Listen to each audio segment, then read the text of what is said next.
देखते हैं अदिश गुणनफल दो वेक्टर का। जो हमारे पास दो वेक्टर हैं उनका अदिश गुणनफल देखते हैं। हमारे पास वेक्टर दो तरह के, क्वांटिटी मोस्टली दो तरह के होते हैं। एक हमारा स्केलर क्वांटिटी होता है, एक होता है वेक्टर क्वांटिटी। वेक्टर क्वांटिटी में क्या होता है, मैग्नीट्यूड डायरेक्शन दोनों होता है। स्केलर क्वांटिटी में सिर्फ क्या होता है, मैग्नीट्यूड होता है। ओके, तो हमारा सपोज यहाँ पे क्या है, A dot B equal to, हम लोग स्केलर डॉट प्रोडक्ट की बात करते हैं। यहाँ पे क्या बात करते हैं, डॉट प्रोडक्ट। इसको क्या बोल सकते हैं, dot product of two vectors, दो वेक्टरों का अदिश गुणनफल। तो A dot B equal to क्या होता है, mod of A into mod of B cos theta.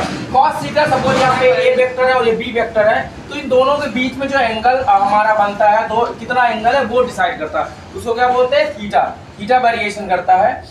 इसमें क्या होता है, I dot I equal to 1 होता है, J dot J equal to B क्या होता है, 1 होता है, के डॉट के इक्वल टू 1 होता है। क्यों, इन दोनों के बीच सपोज यहाँ पे एक ही डायरेक्शन में दो वेक्टर हैं, तो उनके बीच का जो थीटा होगा वो 0 होगा। तो कॉस थीटा की वैल्यू क्या होती है, कॉस 0 की वैल्यू क्या होती है, 1 होती है। इसलिए यहाँ पे क्या हो रहा है, I dot I same vector का सेम के साथ प्रोडक्ट करने पर क्या आ रहा है, 1 1 हमें मिल रहा है। ओके, नेक्स्ट वन अगर हम बात करें आई डॉट जे, इनके बीच क्या हो जाएगा, एंगल 90 डिग्री हो जाएगा। यानी दो वेक्टर होंगे, सपोज यहाँ पे ए है और ये बी है, तो इनके बीच का एंगल अगर 90 डिग्री है तो कॉस 90 की वैल्यू क्या होती है, 0 होती है। तो यहाँ पे क्या हो जाएगा, इसलिए यहाँ पे 0 आ रहा है। यानी डिफरेंट डॉट प्रोडक्ट में अदिश गुणनफल में अगर सेम वेक्टर होंगे तो 1 आएगी उसकी वैल्यू। अगर डिफरेंट वेक्टर्स आ जाएंगे, है ना, तो उनके बीच का एंगल 90 डिग्री हो जाएगा, तो उसकी वैल्यू क्या हो जाएगी, 0 हो जाएगी। ओके, तो हम लोग यहाँ बात करते हैं दो वेक्टर का। हमारे पास दो वेक्टर हैं, A equal to A I plus A two J plus A three K है। नेक्स्ट वन हमारा क्या है, A one I plus B two J plus B three K है।